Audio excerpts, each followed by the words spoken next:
Jenny, thank you. Hi, everyone. Thanks so much for joining us here on KREM News at noon. I'm Laura Papetti, and we begin today by talking about that weather alert that Jenny was just talking about. It is going to get, well, more than warm. It's going to get hot. Jenny, hi.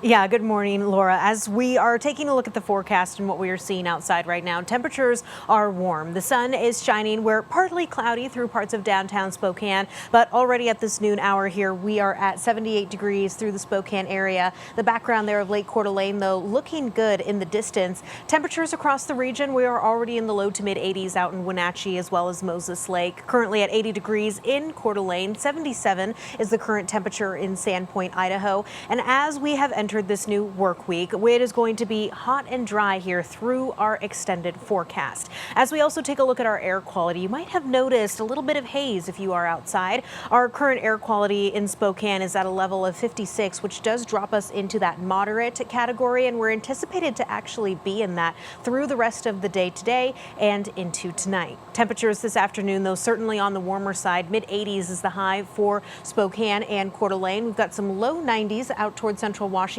for Moses Lake, Chelan, and Wenatchee.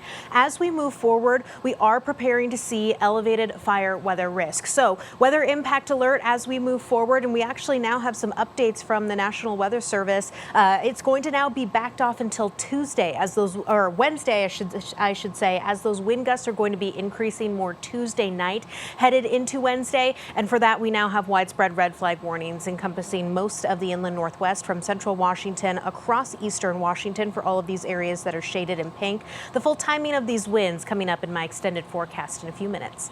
Laura?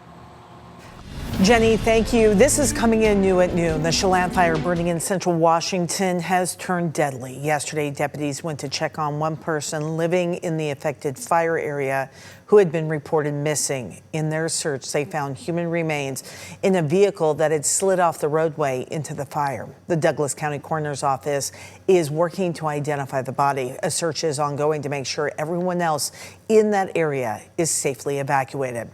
So it is called the Chelan Hills Fire. It is burning on the eastern side of the Columbia River. It has burned nearly 10,000 acres with 0% containment.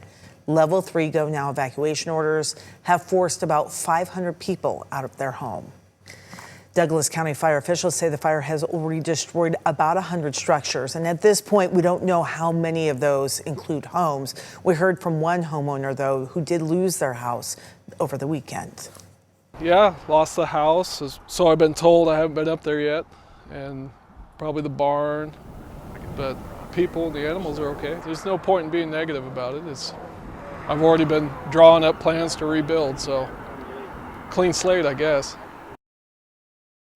The cause of the fire is under investigation. This is just one of dozens of fires that firefighters responded to over the weekend in both Washington and Idaho.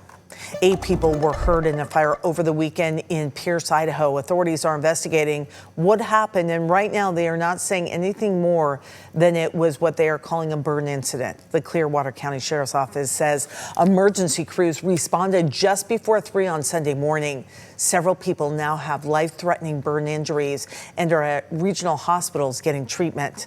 The Idaho State Fire Marshal's Office and local law enforcement are investigating.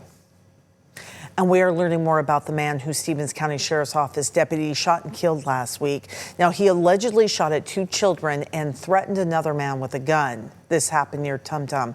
The Sheriff's Office says a woman called 911. This is after her 2 children, she says, were shot at while they were riding a 4-wheeler. She told dispatchers that her husband went to check on what happened, but was met by an armed man. When deputies got there, investigators say the man came out of his home holding a handgun. The Sheriff's Office says he did not follow their commands and then moved toward the deputies. One deputy first used a less lethal weapon. Investigators say the man then raised his gun toward them. That's when 4 deputies opened fire, killing him. These 4 deputies have been placed on administrative leave, which is standard procedure, while the Washington State Patrol investigates the shooting.